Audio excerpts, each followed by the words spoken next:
आंखें बंद, पूरा लंबे गहरे श्वास के साथ स्टार्ट करते हैं। लंबा गहरा श्वास भरें।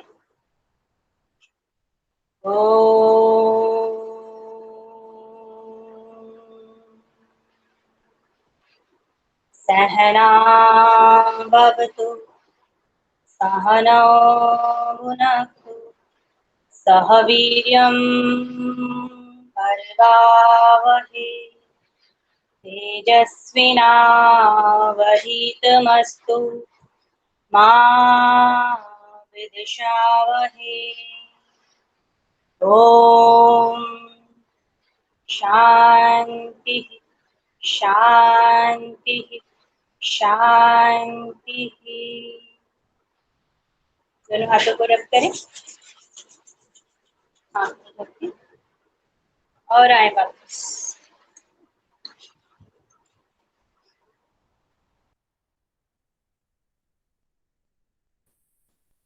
Thank you Pushpa ji.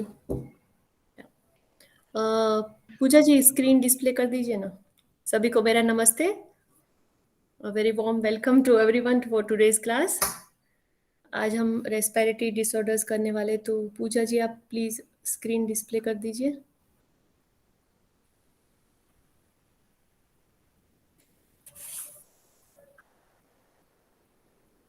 I think पूजा जी नहीं है, मैं मैसेज करती हूँ उनको कविता मैम। ओके, जब तक आप इंट्रोडक्शन दे दीजिए। Okay okay okay okay. So एक बात पहले मैं बोलना चाहूंगी कि आज का क्लास मैं अपने गुरुओं को समर्पित करना चाहती हूँ कि जो भी नॉलेज मुझे अभी तक मिला है या तो ऑथेंटिक बुक में से मिला है, मैं उनको ही समर्पित करना चाहूंगी। मेरे पास जो भी नॉलेज है ये उनका ही दिया हुआ है, तो मैं वही नॉलेज आपके साथ आज शेयर करने जा रही हूँ। और अगर मुझसे कोई गलती भी हो जाए तो मैं भी एक स्टूडेंट ही हूँ, तो प्लीज मुझे करेक्ट कर दीजिएगा। या आज का हमारा टॉपिक है respiratory disorders. Yes yes ma'am, सभी को दिख रहा है, क्लियर है? जी मैम। जी क्लियर है। ओके, थोड़े से मेरे नोट्स भी मैंने ऐड किए हैं, बाकी थोड़ा स्लाइड्स रेडी है। तो रेस्पिरेटरी में हम 4 जो डिसीजेस हमारे सिलेबस में है, allergic rhinitis, sinusitis, chronic bronchitis और ब्रोंकियल अस्थमा, ये 4 हम कवर करने वाले हैं। और ये प्रॉब्लम्स ही है जो रेस्पिरेटरी ट्रैक में जनरली क्रिएट होते हैं। नेक्स्ट स्लाइड कर दीजिए प्लीज। या तो ये हमारी रेस्पिरेटरी सिस्टम है, जनरली नेजल केविटी से स्टार्ट होती है और माइनर पार्ट जो एल्वियोलाई है उधर खत्म होती है। स्टार्ट फ्रॉम नेजल केविटी, फिर फेरिंग्स, लेरिंग्स, ट्रैकिया और फिर ब्रोंकी, और वो डिवाइड होते हैं ब्रोंक्यूल्स, और लास्ट पार्ट है एल्वियोलाई, सबसे माइनर और छोटा पार्ट है जहां ऑक्सीजन की और कार्बन डाइऑक्साइड की एक्सचेंज होती है। और हम पहला ही डिसीज स्टार्ट करेंगे जो नेजल केविटी मतलब साइनस से रिलेटेड है, वहां पे स्टार्ट होती है। Next slide please.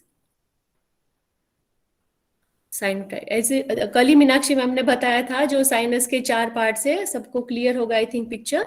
एक हेल्दी साइनस है और दूसरा साइनोसाइटिस है। साइनस मतलब अपने जो 4 साइनस है अपने फेशियल के ऊपर, उसके रिलेटेड है। Frontal sinus, sphenoid sinus, ethmoid and maxillary. सबसे बड़ा मैक्सिलरी साइनस होता है, बाकी 2 आंखों के बाजू में होता है और ऊपर एक फोरहेड में होता है, राइट। और जब ये इन्फ्लेम हो जाता है, मतलब ITIS कोई भी डिसीज के पीछे लगता है, साइनोसाइटिस, राइनाइटिस, मतलब इट्स रिलेटेड टू इन्फ्लेमेशन। जब भी कोई इन्फ्लेमेशन होता है उसे ITIS पीछे लगा के उसको क्लियर किया जाता है। सो ये साइनस का प्रॉब्लम है, साइनस में इन्फ्लेमेशन है तो it's called sinusitis. Next. Yes, थोड़ा सा ऊपर ले लीजिए, आई थिंक एक आध point. Yes yes, thank you. Sinusitis है ना इन्फ्लेमेशन, जब हमारे साइनस में कोई इन्फ्लेमेशन होता है, छोटे से टिश्यू रहते हैं, उससे लाइनिंग रहती है साइनस में, जो जनरली एक सेक्रीट करता है म्यूकस, और ये नेचुरल होता है। पर जब ये होलो स्पेसेस में कोई भी इन्फ्लेमेशन होता है, जैसे कि एलर्जन, डस्ट या पॉल्यूटेंट से, तो उसको हम साइनोसाइटिस का नाम देते हैं। अगर हेल्दी साइनस को देखें तो वो एयर से भरा रहता है और एक म्यूकस लाइनिंग से, जनरल म्यूकस जो अपने नेजल कैविटी वगैरह को मॉइस्ट रखता है, तो वो जरूरी है। बट इससे ज्यादा अगर ड्रेनेज होने लगे या तो म्यूकस क्रिएट होने लगे, तो ये इन्फ्लेमेशन की कंडीशन में पहुंच जाता है।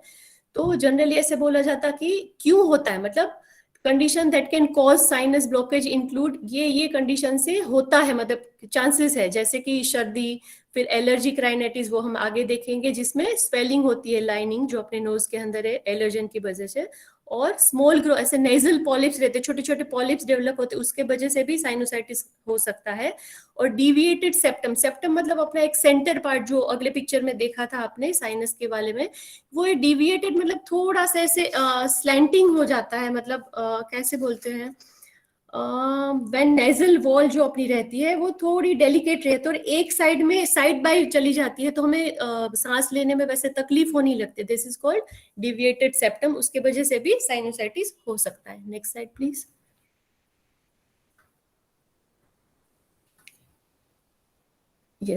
यस और अगर सॉरी टाइप्स ऑफ साइनोसाइटिस में देखें तो एक्यूट रहता है, और एक्यूट, सब एक्यूट, क्रॉनिक और रेकरेंट, मतलब ये चार उन्होंने डिवाइड किए हैं according to the time period. मतलब अगर 2 से 4 हफ्तों तक ये होता है, जिसमें हमें रनी या तो स्टफी नोज रहता है, फेशियल पेन रहते हैं, तो सिम्टम्स वैसे जैसे हमें सर्दी में होते हैं वैसे ही सिम्टम्स रहते हैं, और 2 से 4 हफ्ते तक अगर ये कंटिन्यू होता है तो उसे हम एक्यूट साइनोसाइटिस कहते हैं।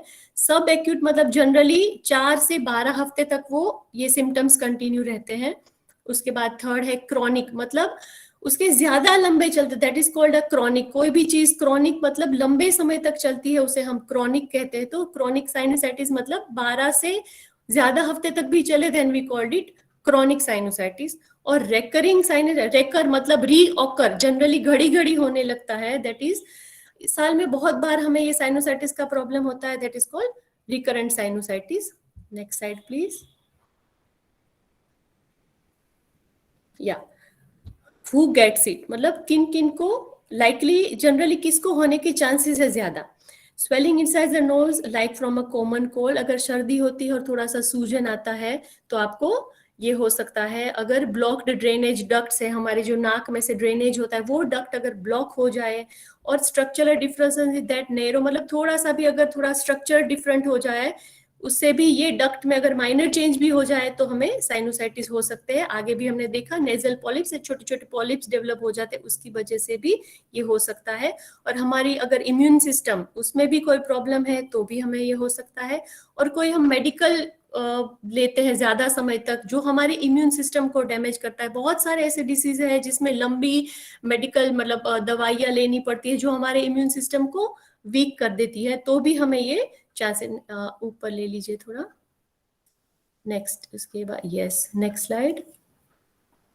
अगर बच्चों में देखा जाए तो भी उनको भी साइनोसाइटिस के चांसेस हैं, जैसे कि बच्चों में भी एलर्जी होती है तो फिर वो एलर्जी के बाद साइनोसाइटिस तक कंडीशन जा सकती है। अगर बच्चे हम डे केयर में भेजे जहाँ पे बहुत सारे बच्चे रहते, तो अगर किसी को सर्दी खांसी है तो वो इमीडिएट चांस रहता है कि बच्चे उन्हें कैचअप कर लेते हैं और फिर उनसे भी ये कंडीशन में जा सकते हैं। पेसिफायर मतलब जनरली ये इंडियन नहीं बट फॉरेन कंट्रीज में ज्यादा पेसिफायर आपने देखा होगा कि छोटे बच्चों में से कुछ देते हैं, राइट, सकिंग जैसा उनके मुंह में रहता है, जो फॉरेन कंट्रीज में ज्यादा यूज करते हैं, अपने इंडिया में तो बहुत कम यूज करते हैं, बट उससे भी अगर इन्फेक्शन हो जाए तो ये कंडीशन हो सकती है।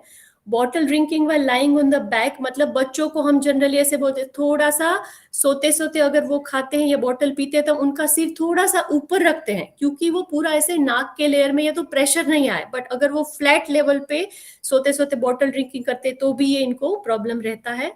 स्मोक इन द एनवायरमेंट, जो स्मोक रहता है उससे भी होता है। और the main thing that makes sinusitis more likely for adults is infection and smoking. So smoking जो रेगुलर करते हैं उनको भी ये साइनोसाइटिस का चांसेस है। Next slide please. पहले ही हमने देखा कि एक्यूट और सब एक्यूट, क्रॉनिक, वो सब साइनोसाइटिस, उसमें ये सब उसके सिम्टम्स है कि अगर एक्यूट या तो सब एक्यूट साइनोसाइटिस है तो उनके ये फेशियल पेन, उनको चेहरे पे, क्योंकि साइनस है तो ऑब्वियसली ये अपने फेस पे ही है तो ये फेशियल प्रेशर आपको क्रिएट करता है। नाक ऐसे लगता है कि पूरा चॉकअप हो जाए, या तो आपको रनिंग नोज भी हो सकता है, स्मेल भी जा सकती है, कफ और कंजेशन मतलब ऐसे पूरा चॉकीनेस भी हो सकता है, या तो खांसी भी हो सकती है। दूसरे भी जैसे सिम्टम्स जैसे कि बुखार आ सकता है क्योंकि इन्फेक्शन हुआ है तो it's chances for fever. Smell भी आती है अपने जो हमारी क्या बोलते हैं सांस है उसमें बैड ब्रीथ बोलते हैं, वही वो भी आती है। थकान लगती है, डेंटल पेन, क्योंकि ये फेशियल से तो नर्व्स पे भी इफेक्ट करता है तो कभी डेंटल पेन भी हो सकता है। और अगर ज्यादा मतलब एक्यूट है तो इफ यू आर 2 और मोर सिम्टम्स तो हमारे थिक ग्रीन या तो येलो नेजल डिस्चार्जेस, क्योंकि म्यूकस जमा होने लगता है, राइट। साइनस है तो जो अपनी एम्प्टी स्पेसेस है साइनस की उसमें म्यूकस जमा हो चुका है तो ये डिस्चार्ज भी होने लगते हैं। Next please. या symptoms of chronic sinusitis. Chronic मतलब जो लंबे समय तक, लिखाई है कि 12 वीक और मोर तक चलता है, दैट इज क्रोनिक। तो एक फीलिंग रहती है कि पूरा ये मतलब किसी ने एक्सपीरियंस तो किसी को देखा भी होगा कि पूरा ऐसे कंजेशन, पूरा कंजेस्टेड लगता है, चौक लगता है, फेस पे भी ऐसे लगता है, हैवीनेस लगती है, या तो सांस लेने में तकलीफ लगती है क्योंकि पूरा ब्लॉकेज है। नेजल कैविटी में पस भी दिखते हैं। फीवर तो हमने देखा ही, जो एक्यूट में है, ये क्रोनिक में भी फीवर का सिम्टम दिखता है। रनिंग नोज और डिस्कलर्ड पोस्ट नेजल डिस्चार्ज, मतलब फ्रंट साइड में जो नेजल डिस्चार्ज उसके बदले पीछे की साइड, नेजल कैविटी की जो बैक साइड है, तो हमारे गले में ऐसे लगता है कि वो म्यूकस का सेक्रेशन हो रहा है, ऐसे हमें स्पिट करने को मन करता है। This is called post nasal discharges, वैसे भी होता है। और you may have also have headache, bad breath, tooth pain, जो ऊपर हमने देखा था एक्यूट में, और टायर्डनेस भी लगते हैं, थकान, क्योंकि ऑक्सीजन हम कम ले पाते हैं, ब्रीदिंग में प्रॉब्लम होती है, तो ऑब्वियसली हमें थोड़ा टायर्ड फील होता है। Yes, next slide. Yes, treatment के बारे में लिखा गया है कि वार्म मॉइस्ट एयर में help if you have chronic sinus, मतलब गर्मी में थोड़ा फील, क्योंकि ये कफ ज्यादा बढ़, अगर आयुर्वेद में देखें तो कफ प्रकृति मतलब कफ ज्यादा बढ़ जाता है। और वेपोराइजर जैसे कि स्टीम लेना, गर्म पानी, हम ये रेगुलर अभी जो क्या बोलते हैं, कोरोना के टाइम में भी रेगुलर स्टीम लेते हैं, वार्म वेदर क्रिएट करते हैं, वैसे भी इनके लिए बहुत अच्छा रहता है। और पानी ज्यादा तक इसमें गर्म ना हो वो खास ध्यान रखें। और there are some things you can do yourself to help your chronic sinusitis, मतलब आप वार्म कॉम्प्रेसेस, मतलब ये आप एक गर्म पानी का बॉल लो, उसमें थोड़ा सा ऐसे हैंकी या तो छोटे टोवेल जैसा उसमें भिगो, और वो अपने पेन जो आजू बाजू में नाक और आजू बाजू में जो साइनस है उसके ऊपर ऐसे स्लोली प्रेस कर दो। दे आर कोल्ड वार्म कॉम्प्रेसेस, जैसे गर्म रुमाल को हमने क्या सेक करते हैं, अभी तो रेडीमेड छोटे छोटे कॉम्प्रेसेस भी मिलते हैं जिसमें हम गर्म पानी डाल के उसको ऐसे चेहरे पे रख सकते हैं। और दूसरा एक है कि drink plenty of fluids to keep mucus thin, मतलब जो जाम हो जाता है, थिकनेस आ जाती है म्यूकस में, तो फ्लूइड की वजह से वो थिकन मतलब थिन होके निकलने लगता है। Next slide please.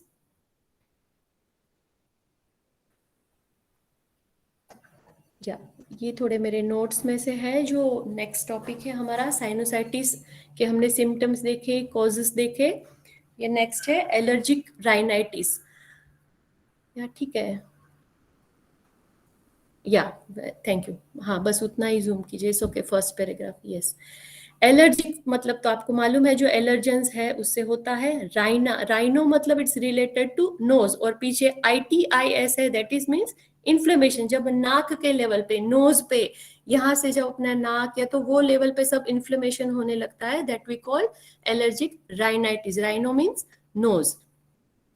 Okay, allergic rhinitis an allergic response to specific allergen. It is an inflammatory disorder driven by T helper type 2 cell, which plays an important role in coordinating the immune response to larger extracellular pathogens. मतलब कोई भी जब हमारे body में allergen आता है या तो पैथोजन आते हैं, तो एक TH टाइप का सेल एक्टिव होने लगता है, और ये जो लिम्फोसाइट, इओसिनोफिल, IG मतलब इम्यूनोग्लोबिन E, वो सब इसमें इन्वॉल्व हो जाते हैं कि हमारे नर्वस सिस्टम को एक मैसेज भेजते हैं कि कोई तो बाहर से आया है, तो इम्यून सिस्टम एक्टिव हो जाती है और उनको प्रोटेक्ट या तो फाइट करने के लिए रेडी रहते हैं। ये cytokines are one type of protein, वो अपनी इम्यून सिस्टम को या तो नर्वस सिस्टम को मैसेज भेजते हैं कि be ready to fight for the allergens. ये उस टाइप का है।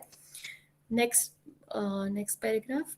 यस, और ये ऐसे कहा जाता है कि when your body comes in contact with an allergen, एक हिस्टामाइन, जब कोई भी एलर्जन के कांटेक्ट में हम आते हैं तो हिस्टामाइन रिलीज होता है, which is a natural chemical जो अपने बॉडी को डिफेंड करता है एलर्जन से, कि रेडी रहता है, क्या बोलते हैं, रोग प्रतिकारक शक्ति के जैसा, कि वो रेडी होता है योद्धा की तरह फाइट करने के लिए।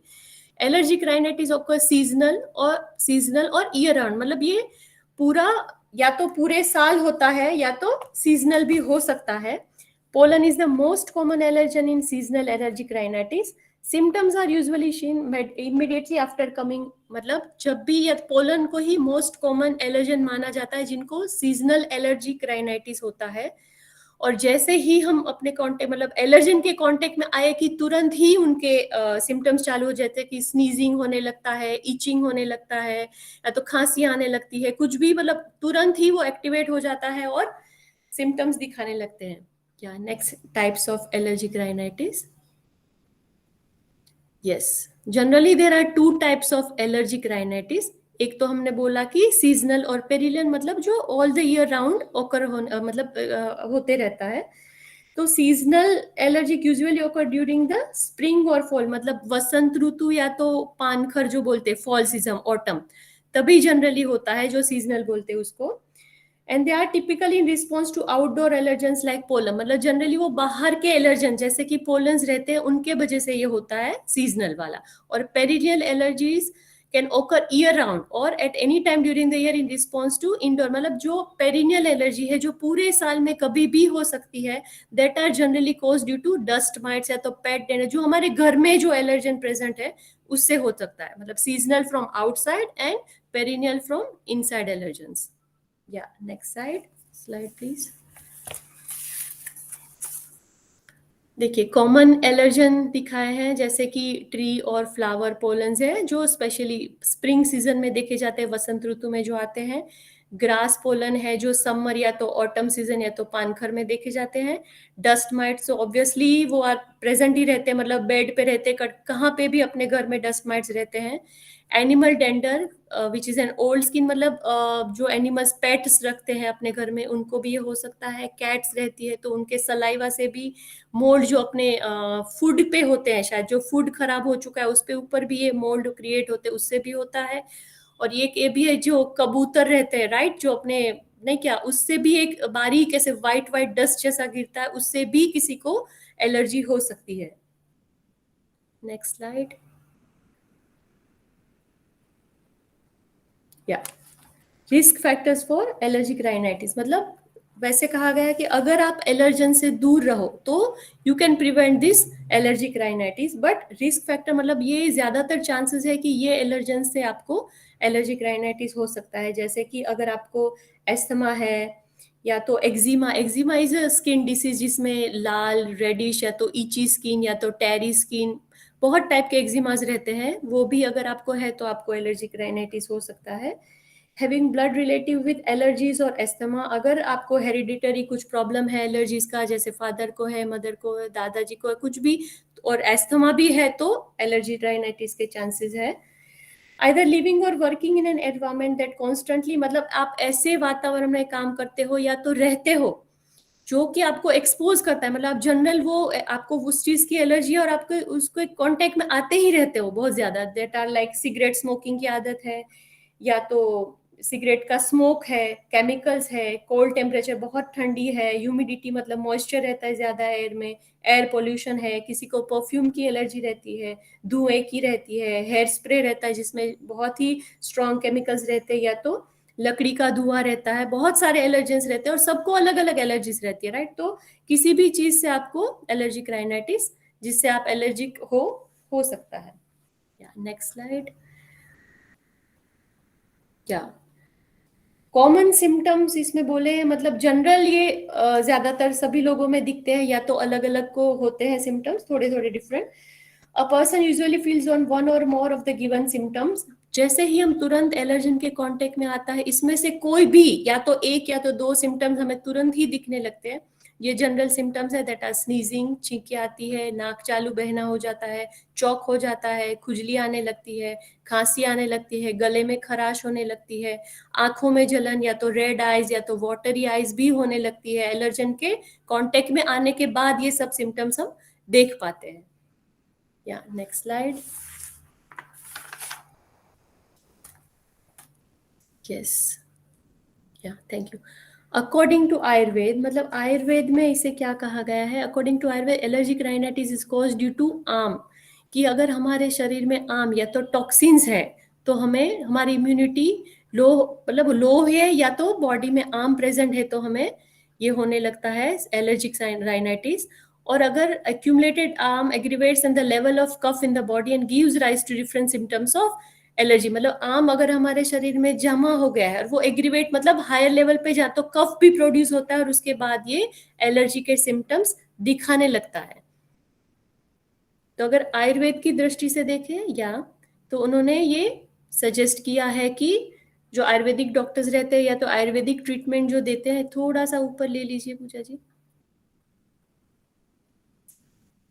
या तो ये हेल्प करता है, जैसे कि नंदन परिवर्जन that is avoidance of allergy causing reaction, next is शोधन दैट इज डिटॉक्सिफिकेशन, शमन में स्पेसिफिकेशन, रसायन मतलब रिजुनेशन थेरेपीज, ये ज्यादातर आयुर्वेदिक डॉक्टर्स ही प्रिस्क्राइब करते हैं या तो ट्रीट करते हैं। और आहार और विहार पे ज्यादा ध्यान, मतलब आप ध्यान रखोगे अपने आहार, या तो फूड की एलर्जी है तो वो प्रिवेंट करो, या तो कोई वेदर की या तो पोलन्स की, वो मतलब प्रिवेंट करो तो ये होगा ही नहीं, मतलब prevention is the best medicine कहा गया है, तो ये आयुर्वेद वही बोलता है।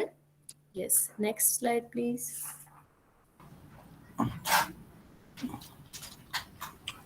किसी का माइक चालू है या कोई पूछना चाहता है क्या? Yes, thank you. Hello. Third एक करेक्शन कर सकता हूँ? यस करिए ना सर, प्लीज प्लीज। वो निदान परिवर्जन है, वो नंदन नहीं है। सॉरी, यस, क्योंकि मतलब आयुर्वेद से हमने किया है, आयुर्वेद तो हमने वो लिखवाया था।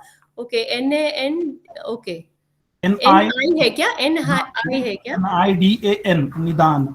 Thank you sir. Okay okay, निदान परिवर्जन, right, thank you very much sir. Yeah next is chronic bronchitis. Again chronic मतलब जो ज्यादा समय तक रहता है, इसमें प्रोडक्टिव कफ भी होता है। ब्रोंको मतलब अपने ब्रोंकियल ट्यूब से रिलेटेड है, और ITIS मतलब it's an inflammation of bronchial tubes. This is our third disease. Next slide. Yeah bronchitis is an inflammation of the lining of your bronchial tube, जो अपने ब्रोंकियल ट्यूब्स में से lining रहती है which carry air to and from your lungs, उसमें inflammation होता है, तभी इसको हम ब्रोंकाइटिस बोलते हैं। People who have bronchitis often cough up thicken mucus which can be discoloured. Bronchitis में भी आइदर एक्यूट और क्रॉनिक, इसमें भी खांसी कफ बाहर निकलने लगता है जो थिक रहता है, क्योंकि म्यूकस सेक्रेशन ज्यादा होने लगता है इन्फ्लेमेशन की वजह से। और ये दो टाइप का बताया गया, मतलब आइदर एक्यूट भी होता है, मतलब क्रॉनिक मतलब लंबे समय तक भी चल सकता है, और या तो इमीडिएट भी हो सकता है। ऑफ्टन डेवलपिंग फ्रॉम कोल्ड और other respiratory infection. Acute bronchitis is very common, मतलब ये बहुत ही कॉमन है, तो ज्यादा सर्दी खांसी या तो दूसरे कोई भी रेस्पिरेटरी इन्फेक्शन है तो ये ब्रोंकाइटिस होने के, क्योंकि धीरे धीरे हमारे ब्रोंकियल्स तक जाती ही है बात, मतलब इन्फेक्शन पहुंच जाता है तो ये कंडीशन आ जाती है।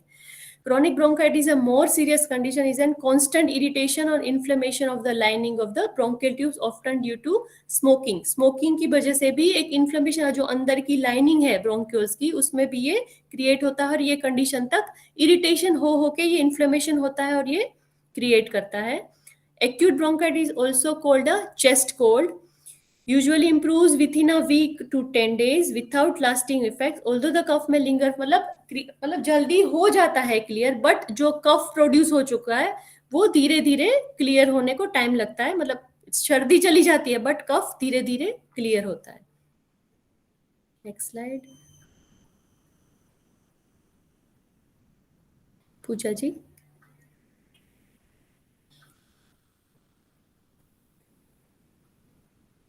पूजा जी आप सुन पा रही है?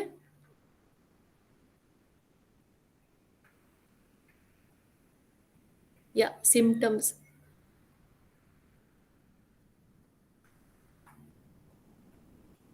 नहीं, उसके ऊपर वाला। या क्रॉनिक ब्रोंकाइटिस या तो एक्यूट ब्रोंकाइटिस के साइंस एंड सिम्टम्स में मतलब इंक्लूड होते हैं, जैसे कि कफिंग होता है, म्यूकस प्रोड्यूस होता है, वो कलर भी होता है या तो कलरलेस भी होता है, which can be clear white, yellowish, grey और green in colour. Rarely it may be strict with, कभी कभी ज्यादा इन्फ्लेमेशन भी हो जाता है, तो कभी कभी ब्लड के ड्रॉप्स भी दिखते हैं। थकान होने लगती है क्योंकि आप सांस अच्छे से नहीं ले पाते हो, पूरा म्यूकस जाम हो चुका है। शॉर्टनेस ऑफ ब्रीथ, मतलब आप सांस या तो मुंह से गैस्प करना पड़ता है, स्लाइट फीवर्स भी रहते हैं, या तो ठंडी भी लगती है, चेस्ट में ऐसे लगता है हैवीनेस है, तो भारी भारी मतलब डिस्कम्फर्ट फील होता है।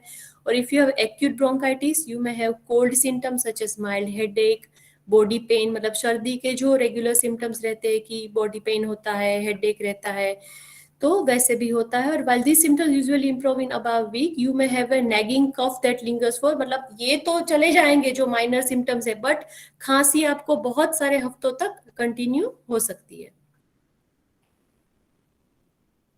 Next please.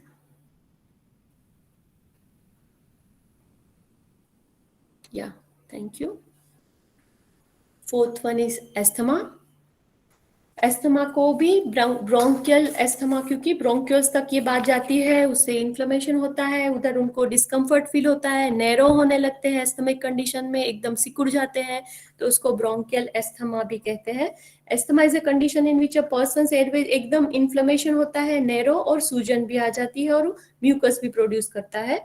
और ये सब की वजह से हमें ब्रीदिंग में प्रॉब्लम, क्योंकि अगर पैसेज ही नैरो हो गए तो हम सांस कैसे ले पाएंगे। और जनरली जो एस्थमेटिक पेशेंट है वो अपना मुंह खुला, अगर आपने देखा होगा वो कभी अपना मुंह ज्यादातर खुला, जब एस्थमा अटैक आया होगा अपना मुंह खुला रखेगी, क्योंकि दे नीड मोर एयर, क्योंकि उनको नाक से ज्यादा वो नहीं ले पाते, तो मुंह खुला ही रखेंगे। और एक वीजिंग साउंड रहती है जो जब वो सांस छोड़ते हैं, तो मतलब ये तो पेशेंट्स में मैंने देखा है कि, क्योंकि मेरी बेटी को भी था, तो अगर आप स्टेथोस्कोप से सुन पाएंगे ऐसे विसल बजती है, क्योंकि वो बहुत ही नैरो पैसेज है, तो अगर उसमें से सांस निकलेगी तो जैसे कि एक छोटी सी विसल बजती है, वैसे आपको क्लियर आवाज सुनाई देगी। तो डॉक्टर भी जब डायग्नोस करते हैं कि इनको एस्थमा है, तब वो अपने स्टेथोस्कोप से लंग्स की आवाज सुनते हैं, तो एकदम while exhaling they hear a clear whistle sound, that is called wheezing sound. Next slide. Asthma can be minor और it can interfere with daily, मतलब आपको ज्यादातर वो परेशान नहीं करता, पर कभी कभी ज्यादा आपको इंटरफियर भी कर सकता है, आप अपनी रेगुलर एक्टिविटीज भी नहीं कर पाते हो। अगर सीवियर अटैक है तो, नॉर्मल है तो आप रेगुलर रह सकते हो, पंप ले सकते हो और कर सकते हैं। In some cases it may lead to a life threatening, आपने मूवीज में भी बहुत जगह देखा होगा कि सीवियर एस्थमा अटैक आता है तो उनकी जान तक जा सकती है, पूरे ब्रोंकियल्स एकदम सिकुड़ जाते हैं, तो उनको एयर ही नहीं मिल पाती, और ड्यू टू ऑक्सीजन नहीं मिलने की वजह से ये लाइफ थ्रेटनिंग अटैक भी हो सकता है। उसे कैनॉट बी क्योर्ड, मतलब वो पूरी तरह से क्योर तो कभी नहीं क्योर हो सकता है, बट उनके सिम्टम्स को हम कंट्रोल कर सकते हैं। It is a chronic and recurring condition, it may have a tendency to keep appearing for years और इवन लाइफ टाइम। किसी किसी को जो चाइल्डहुड एस्थमा है वो 13-14 साल तक उम्र में चले जाते हैं, क्योंकि तब तक उनके लंग्स भी डेवलप होते हैं, उनको चाइल्डहुड एस्थमा बोलते हैं। और किसी को लाइफ लॉन्ग भी ये कंटिन्यू होता है। तो क्रॉनिक और मतलब घड़ी घड़ी भी होता है, और ज्यादा लंबे समय तक भी ये एस्थमेटिक सिम्टम्स कंटिन्यू हो सकते हैं। या कॉजेस थोड़ा सा, yes yes, yeah causes for asthma मतलब कैसे होता है, तो asthma can be due to, मतलब एनवायरमेंटल कंडीशन से भी एस्थमेटिक प्रॉब्लम हो सकता है, या तो आपको हेरिडिटरी है, मतलब मेरे फादर को है तो डॉटर को होगा, मतलब हेरिडिटरी फैक्टर से भी हो सकता है, या तो exposure to variant irritants and substance trigger allergies can trigger signs. अगर आप एक्सपोज होते हो जिस चीज की आपको एलर्जी, अगर आप उससे दूर रहो तो वो नहीं होगा, बट अगर आप वो नजदीक आए, वो आपके कॉन्टेक्ट में आए, then you can develop the symptoms of asthma, और वो ट्रिगर होता है। ट्रिगर मीन्स वो चालू होने लगता है, मतलब आप एस्थमेटिक कंडीशन में जाने लगते हो। और ये सब अलग अलग रहता है, asthmatic triggers are different from person to person, मतलब मुझे अगर अगरबत्ती के धुएं से ट्रिगर होता है, किसी को पोलन से होता है, अलग अलग ट्रिगर फैक्टर्स रहते हैं सभी के। तो जैसे कि asthma triggers are different from person to person and can include जैसे कि airborne allergen such as pollen, dust mites, mould spores, pet dander और particles of cockroach. Yes, cockroach के वेस्ट से भी किसी को एस्थमा का प्रॉब्लम हो सकता है। बाकी तो डस्ट माइट्स है ही, पोलन का भी हो सकता है। और अगर रेस्पिरेटरी इन्फेक्शन है सच एज कॉमन कोल्ड, पूरी सर्दी जाम हो चुकी है, फिर ब्रोंकियल्स तक बात जाती है, पूरे नैरो हो जाते हैं, तो फिर एस्थमा अटैक आ सकता है। फिजिकल एक्टिविटीज जो ज्यादा मतलब एक्सरसाइजेस करते हैं, वेरी हैवी एक्सरसाइजेस, उनको भी ये एस्थमा अटैक आ सकता है। कोल्ड है, ठंडी हवा में भी पूरे अपने अगर ब्रोंकियल्स ऐसे सिकुड़ जाते हैं, म्यूकस होने लगता है, तो भी ये होता है। एयर पोल्यूटेंट्स एंड इरिटेंट्स जैसे कि केमिकल फ्यूम्स है, गैस है, डस्ट है उससे भी हो सकता है, और स्ट्रॉन्ग इमोशंस एंड स्ट्रेस, मतलब या तो ज्यादा आप बहुत दुखी हो जाते हो या तो बहुत खुश हो जाते हैं, दोनों कंडीशन में अस्थमा अटैक हो सकता है, या तो आप परेशान हो, स्ट्रेस लेवल बढ़ जाता है, तो भी it's chances for asthmatic condition. Next slide. और ये सिम्टम्स मतलब किस टाइप का किसी को ट्रिगर है, वैसे सिम्टम्स भी अलग अलग हो सकते हैं अस्थमा के, जैसे शॉर्टनेस ऑफ ब्रीथ, ये सब कॉमन सिम्टम है और मतलब अलग अलग भी होते हैं, सबको ऐसे नहीं होता है। किसी को शॉर्टनेस ऑफ ब्रीथ है, चेस्ट टाइटनेस और पेन, छाती में ऐसे पेन होने लगता है, ऐसे लगता है टाइट हो गई है, सांस लेने में तकलीफ होती है। वीजिंग मतलब मैंने जो बोला, विस्लिंग साउंड होता है एक्सेलिंग के time, which is a common sign in asthma in children. Trouble sleeping cause by shortness of breath, ऐसे उनको जिसको अस्थमा होता है या तो रात के टाइम पे जब वो सोते हैं तो ऐसे लगता है कि पीछे पिलो रखो, थोड़ा सा अपराइट कंडीशन में वो सो पाते, नहीं तो वो सो ही नहीं पाते हैं। या तो सेप्टम्स गेट प्रिपेयर्ड, मतलब कफ या तो म्यूकस प्रिपेयर होने लगता है, खांसी भी आती है, नाक भी बहने लगता है, यार अगर इन्फ्लेमेशन की कंडीशन ज्यादा हो गई है तो बुखार भी। Next please. क्या तो प्रिकॉशन को ही जैसे बोला कि बेस्ट माना गया है, तो अगर आप एलर्जिक हो या तो आपको एस्थमा है तो आप प्रिवेंट करो, मतलब प्रिकॉशन लो, आप रेगुलर थोड़ी एक्सरसाइज करो, प्रॉपर डाइट मेंटेन करो, प्रॉपर आराम लो, स्वच्छ वातावरण में बोलते हैं वैसे वातावरण में रहो, स्मोकिंग की आदत है तो वो अवॉइड करो, यूज मास्क, जैसे कि अभी तो कंपलसरी है, तो पॉल्यूटेड एनवायरनमेंट में जाओ तो आप मास्क यूज कर सकते हो, वार्म एटमॉस्फेयर, क्योंकि ये म्यूकस का प्रॉब्लम है, ज्यादा सर्दी वैसे म्यूकस प्रिपेयर होने लगता है, तो warm atmosphere is very good for them. Stay away from strong smell, जैसे कि आपको स्ट्रॉन्ग स्मेल नेल पेंट की है, परफ्यूम की है, हेयर डाई की है, हेयर स्प्रे, हेयर कलर, उसकी भी स्ट्रॉन्ग स्मेल होती है, उससे आप दूर रहो जनरली, और एलर्जिक सब्सटेंसेस से दूर ही रहना चाहिए। और पीएफटी टेस्ट रहता है, एक छोटा सा ऐसे इंस्ट्रूमेंट रहता है जो डॉक्टर्स करवाते हैं कि इनकी लंग कैपेसिटी कितनी है, ऐसे हमें जोर से उसमें फूंक मारनी रहती है, और दूसरा एंड मॉनिटर या ऐसे डिजिटल थिंग से अटैच रहता है जो हमारी लंग कैपेसिटी को देखता है कि इनकी लंग कैपेसिटी क्या है, क्या कंडीशन है, वो एक पीएफटी टेस्ट करके रहता है। और एलर्जी एस्थमेटिक लोगों को हार्ट चेकअप के लिए भी रिकमेंड किया जाता है। अगर एलोपैथिक मेडिसिन जो जनरली लोग आपने देखा ही होगा कि ब्रोंकोडायलेट जैसे एक छोटा सा पफ रहता है, इनहेलर, या तो छोटे बच्चे रहते हैं तो उनको नेबुलाइजर देते हैं, स्टीरॉइड्स भी ज्यादा कंडीशन सीवियर हो जाती है तो उनको स्टीरॉइड्स भी दिया जाता है, या तो एंटी इन्फ्लेमेशन बढ़ गया है तो इन्फ्लेमेटरी मेडिसिन भी उनको देते हैं। Next please. या एज पर आयुर्वेद अस्थमा को तमक श्वास भी बोला गया है, और ये वात और कफज डिसीज भी उसको बोला गया है, क्योंकि वात और कफ जब दोष डिस्टर्ब हो जाते हैं तो हमें एस्थमेटिक प्रॉब्लम होते हैं। तो उनके ट्रीटमेंट में स्वेदन, वमन और विरेचन को बोला गया है कि ये अच्छी ट्रीटमेंट है उनके लिए। अब हम जाएंगे, ये चारों डिसीज हमारे हो गए हैं कवर, तो जो मेन हमारा है कि योगिक थेरेपी, राइट।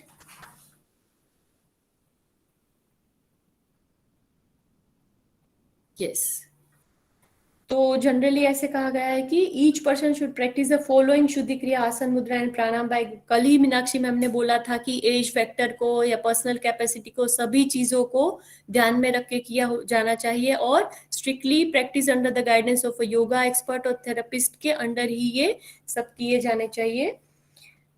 जो ये नीचे के हमने दिए फॉलोइंग योगिक प्रैक्टिस, नीचे वाला पैराग्राफ मैम,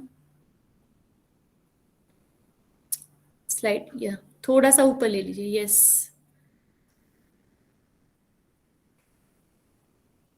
या जो नीचे वाले मतलब आगे डिस्क्राइब किए गए हैं योगिक practices, they are very useful in allergic rhinitis, asthma, sinus and bronchitis, मतलब चारों के लिए ही नीचे वाले जो हम देखने जा रहे हैं वो बहुत ही यूजफुल है।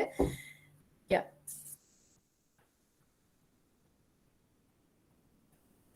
और ऐसे भी कहा गया है कि जनरली पेशेंट की कंडीशन क्या है, एज क्या है, फिजिकल एंड मेंटल कंडीशन को ध्यान में रखते हुए ही सभी चीजें हमें चालू करनी चाहिए। तो नेति जो हमारी है, या it's very good and very best for sinusitis कहा गया है, और अभी भी कोरोना के टाइम में भी ये डॉक्टर्स भी बोलते हैं कि नेति करनी चाहिए। सो जो हमारे पोल्यूटेंट्स है या तो प्रॉब्लम्स जो नाक के रिलेटेड, साइनस के रिलेटेड है, तो नेति इज द बेस्ट ऑप्शन। फिर वमन दिया गया है, वो एस्थमेटिक और या क्लियर, थोड़ा ब्लर दिख रही है, यस वमन है जो एस्थमेटिक्स के लिए भी, जो कफ को पूरा बाहर निकालता है, और कुंजल क्रिया भी बताई गई है। कपाल रंध्र होती है जो कोल्ड्स और कफ से प्रोटेक्ट करती है। जो ये दंड होती है दैट इज अडैस, मतलब जो प्रॉपर जिनको आता है वही करनी चाहिए, बट बाकी रेगुलर लोगों को नहीं करनी चाहिए। वस्त्र धोती that is also for adepts only. और कपाल भाती तो बेस्ट ही है, जो हमारे कफ के सारे दोषों को रिमूव करता है। So all the above Shuddhi Kriyas are helpful in removing the cough disorder, which is major factor in asthma, allergic rhinitis और हमारे sinusitis है, या बहुत सभी जो respiratory tract के disorders है, इसमें शुद्धि क्रिया बहुत अच्छे काम आती है। Yes, अभी हम आसन पे जाएंगे। Yes. Yeah. Asana gives relief from physical and mental problems both, and that lead to जो हमारे चारों डिसीज है, मैंने यहाँ एलर्जिक राइनाइटिस और एस्थमा ही लिखा है, बट ये बाकी के जो दो है उसमें भी ये आसन और काम आते हैं। तो following group of asanas excellent for the people with respiratory problem. So ये स्टैंडिंग आसना है, सभी तो नहीं लिख पाए बट थोड़े थोड़े जो मेन है, जो जनरली ऐसे कहा गया है कि रेस्पिरेटरी प्रॉब्लम्स में चेस्ट ओपनिंग आसना किए जाते हैं, जिससे हमारी लंग्स की कैपेसिटी बढ़े। और सांसों पे तो ऑब्वियसली आसन करते टाइम, कल ही मीनाक्षी जी ने 4 पॉइंट बताए थे कि आसन करते टाइम हमें 4 चीजें, इनहेल, एक्सहेल, फाइनली हमारी आंखों की पोजीशन कहाँ पे होनी चाहिए, और जो स्थिति फाइनल पोजीशन पे पूरा फोकस करना चाहिए। और holding is the best thing, अगर होल्ड कर पाते तो बहुत अच्छी बात है जो भी आसन है। और chest opening asanas are very good for all the respiratory problems. So थोड़े स्टैंडिंग है, फिर इन्वर्टेड आसनास है, शीर्षासन जो कि अयंगार गुरु जी के फेवरेट थे, शीर्षासन। सिटिंग आसनास भी है जैसे गोमुखासन, बद्ध कोणासन, फिर परिवृत्त जानु शीर्षासन जो अपने चेस्ट की कैपेसिटी, ब्रीदिंग कैपेसिटी को इम्प्रूव करते हैं। सुपाइन में तो मत्स्यासन है ही जो पूरा चेस्ट एक्सपैंड करता है। कंदरासन या तो सेतुमदासन भी बोल सकते हैं, या तो सर्वांगासन भी बहुत अच्छा है। प्रोन पोजीशन में देखे तो makarasana is very very very good for asthmatic patient, ऐसे आसन प्राणायाम मुद्रा बंध में भी लिखा गया है। भुजंगासन तो मालूम ही है। Dhanurasana, Shashank Bhujangasana is a continuous practice of the both together, जो दोनों आसन है उसको दोनों साथ में किए जाते हैं। शशांक आसन में से भुजंगासन फिर रिपीटेडली किया जाता है, 2 आसन एक साथ किए जाते हैं। नीलिंग आसना मतलब नीज पे बैठ के जो हम करते हैं। उष्ट्रासन तो है ही, पूरा चेस्ट एक्सपैंड होता है, ब्रीदिंग कैपेसिटी बढ़ती है, लंग्स की भी कैपेसिटी इंप्रूव होती है, मसल्स भी डेवलप होते हैं। तो सुप्त वज्रासन है, मार्जरी आसन है, और रिलैक्सिंग आसन में शवासन और योग निद्रा है। और सूर्य नमस्कार तो ऑब्वियसली बेस्ट है ही, पर पहले कंडीशन देखनी चाहिए कि पेशेंट की कंडीशन क्या है, एज क्या है। और जब भी ये हम कोई भी मतलब योगिक प्रैक्टिसेस चालू करें तो उनके सिम्टम्स एग्रीवेटेड नहीं हो, थोड़े से नॉर्मल कंडीशन में आ जाए, फिर ही हम ये धीरे धीरे चालू करें। It's better and good for the patient also, क्योंकि जब कोई भी चीज मतलब इन्फ्लेम्ड है वो कंडीशन, क्योंकि उनकी मेंटल स्थिति तब वैसी नहीं होती कि ये करो वो करो, they will not do that. So थोड़े से सिम्टम्स इंप्रूव हो जाए, बेटर कंडीशन में आ जाए, फिर हम ये सब। और ये प्रिवेंटिव मतलब है ही कि एक बार हम ये चालू करें तो धीरे धीरे इनके अटैक्स या तो एलर्जी कम हो जाएगी, इन्फ्लेमेशन भी धीरे धीरे कम होने लगता है। Next slide. या प्राणायाम तो बेस्ट ही है रेस्पिरेटरी सिस्टम के लिए। तो ये सभी ये सभी जो प्राणायाम है that are very good for breathing capacity और हीट क्रिएट, क्योंकि ये कफ हमारे जो रेस्पिरेटरी अभी तक हमने जो देखे बहुत ही म्यूकस, बहुत ही कफ प्रोड्यूस होने लगता है हमारे लंग्स में। तो ये सभी प्राणायाम से they will reduce the cough, right. Surya Bhedan हमारी शरीर में ऊर्जा क्रिएट करता है, उज्जाई, भस्त्रिका, नाड़ी शोधन या तो अनुलोम विलोम विथआउट होल्डिंग अगर बोले तो ये सभी बेस्ट प्राणायाम्स है जो रेगुलर करने से उनकी कंडीशन बहुत ही इंप्रूव हो सकती है। और ये उनको प्रिवेंट भी करता है कि ज्यादा रेकर ना हो ये सब प्रॉब्लम्स। यस, लास्ट वाला। या कॉन्ट्राइंडिकेशन पे भी ध्यान देना चाहिए कि इम्प्रूव करने से ज्यादा हम उनकी कंडीशन खराब ना करें, तो कॉन्ट्राइंडिकेशन इज अ मस्ट, ध्यान बहुत रखना चाहिए। अब above practice should not be perform when the person is suffering from the symptoms. अगर मैं वही बोली कि अगर सिम्टम्स है, ज्यादा प्रॉब्लम है, तो नहीं करनी चाहिए, थोड़ा सा उनको इम्प्रूव होने दो. Once they get normal, symptoms are clear, practice should be done under the guidance of an expert और योगा थेरेपिस्ट. बाद में हम धीरे धीरे चालू कर सकते हैं प्रैक्टिस और प्रिवेंट करेंगे. यस, या ठीक है, मतलब यहाँ से सब हमने रेफर करके लिखा था. या नेक्स्ट स्लाइड कर दीजिए. और ऑब्वियसली सभी को मतलब एग्जाम्स है, सभी है, तो आप पढ़ ही रहे होंगे. और ये तो फेमस बुक है, सभी जो आसन, प्राणायाम, मुद्रा बंध, गेरंड संहिता, ये सभी हमने पढ़ाई है. डिसीज भी उसमें डिस्क्राइब किए गए हैं, प्रिकॉशन भी, सब चीजें उसमें कवर हो जाती है अगर प्राणायाम, आसन सब देखे तो. ये जनरल मेरे नोट्स है तो मैंने शेयर किए हैं कि what are shatkarmas, they are 6, yeah clear नहीं है. या कर्मास आर द एक्शंस, ये ईडा और पिंगला नाड़ी को बैलेंस करते हैं और हमारे त्रिदोषों को भी बैलेंस करते हैं. दोती जो है हमारी स्टमक या तो एलिमेंट्री, पूरी एलिमेंट्री केनाल और डाइजेस्टिव ट्रैक को क्लियर करती है. जो स्टमक के सारे प्रॉब्लम्स है उसको, ये जनरल ही मैंने षट कर्मों के बारे में लिखा था तो शेयर कर दिया है. Indigestion, constipation, irritable bowel syndrome और हाइपर एसिडिटी में बहुत ही असरकारक है दोती. और जैसे गेरंड संहिता में लिखा है 4 टाइप की है, अंतर, दंत, रिद, नीचे वाला शेयर के, या मूल शोधन. तो ये अलग अलग चीजों में काम, बहुत सारी धोती है जो हायर लेवल प्रैक्टिस में आ जाती है, तो regular layman can not do them. तो जो नॉर्मल है कि वमन है, व्याघ्र क्रिया है, व शंख प्रक्षालन की क्रिया, तो ऑब्वियसली बहुत ही अच्छी है इंटेस्टाइन के लिए, तो ऐसे ही लिखा है मैंने. और कॉन्स्टिपेशन जब, ये आप आराम से बाद में पढ़ लीजिएगा. Next slide. कल ही थोड़ा सा मीनाक्षी मैम ने डिस्क्राइब किया था बस्ती के बारे में, नेति के बारे में. तो यस, नेति is called an ENT specialist. Just ma'am नेति पे फोकस कर दीजिए, थोड़ा सा जूम कर दीजिए. या तो ये बहुत ही असरकारक और बेस्ट है, जो नेजल पैसेजेस को क्लियर करती है, म्यूकस को रिमूव करती है, पॉल्यूशन को भी, प्रिवेंट्स रेस्पिरेटरी ट्रैक डिसीजेस, क्योंकि नाक के थ्रू ही बहुत सारे जर्म्स या तो एलर्जेंस बॉडी में एंटर होते हैं. तो it works like an ENT specialist. Sinusitis, rhinitis, headache, migraine, सभी चीजों में ये बहुत अच्छा है. माइनर एलिमेंट्स ऑफ ईयर्स भी ये क्लियर करती है. और थ्रोट इरिटेशन, जो कि हमने जनरल जो ये 4 डिसीज पढ़े उसमें मोस्टली सब कवर हो जाते हैं, तो net is the best option. ठीक है मैम, बाकी इट्स ओके. नौली वो सब अदर डिसीजेस के लिए है. या त्राटक भी है. कपालभाति एक बार जूम कर दीजिए. या ये भी, या removes mucus from sinus, relaxes facial muscles and nerves. तो ये भी बेस्ट है, जो भी हमने रेस्पिरेटरी के डिसीजेस देखे उसके लिए. ट्रेकिया और विंड पाइप फ्री हो जाता है डिसीज से. ब्लड भी प्यूरिफाई होता है और ज्यादा इनटेक ले सकते हैं हम. हेल्पफुल इन मेंटल और नर्वस, वो सब तो है ही, but it is best for आज जो हमने पढ़े उसके लिए भी kapalbhati is very good because it removes mucus from the body. कफ दोष को प्रिवेंट करता है. Yes, next. So last, thank you for listening me. Thank you very much. किसी को कुछ पूछना है या कुछ, तो जैसे विश्वनाथ सर ने मेरा कुछ तो था, अगर माइनर कुछ प्रॉब्लम है तो भी आप मुझे शेयर कर सकते हैं, या तो कुछ बोलना है तो बोल भी सकते हैं. Thank you. Hello hello Kavita ma'am, मेरी आवाज आ रही है? या मीनाक्षी जी बोलिए ना, बोलिए. जी, बहुत अच्छा आपने पढ़ाया, आज की क्लास बहुत अच्छी थी. और प्रेजेंटेशन में भी आपने बहुत अच्छे से किया. सबको, आई थिंक सबको समझ में आया होगा.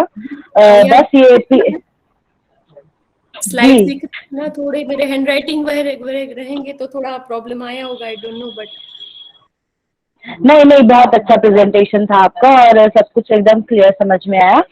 बस ये पीएफटी का फुल फॉर्म और एक चीज और है जो हम रेस्पिरेटरी के लिए नाप सकते हैं जनरल, वो मैं बता देती हूँ. पीएफटी का फुल फॉर्म होता है पल्मोनरी फंक्शन टेस्ट, जिसमें हम जी, तो एक ये है, आप मतलब मे भी पूछ सकता है. तो पीएफटी का full form pulmonary function test होता है.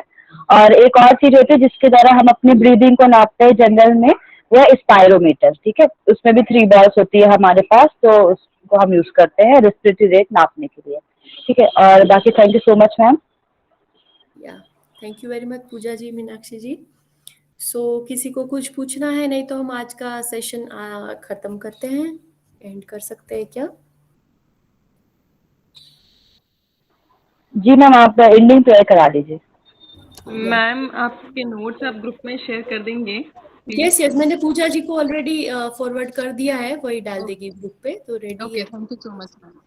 और कल हम मस्कुलो स्केलेटन डिसऑर्डर्स पढ़ने जा रहे हैं, तो थोड़े से स्लाइड्स भी ज्यादा है, आई डोंट नो, तो हम प्रॉपर टाइम पे ही चालू करेंगे। और आज जैसे 10 मिनट बच गए, वैसे आई डोंट थिंक कल बचने वाला है, तो कल हम पूरा टाइम यूज करेंगे।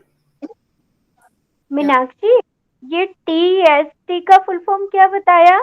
PFT है ma'am, PFT। PFT pulmonary function test. Pulmonary मतलब हमारे लंग्स को पल्मोनरी बोलते हैं, उसकी हाँ। फंक्शनिंग नापने के लिए हम उसको बोलते हैं पल्मोनरी फंक्शन टेस्ट। जी जी। या आंचल जी प्रेजेंट है क्या अपने ग्रुप पे आज? आंचल जी सुन सकती है क्या मुझे?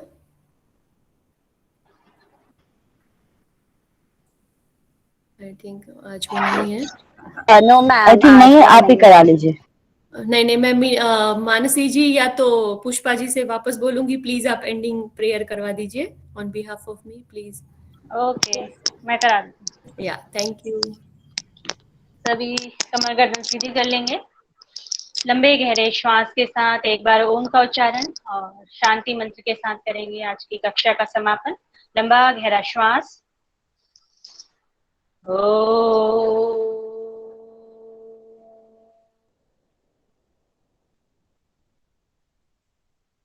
सर्वे भवन्तु सुखिनः,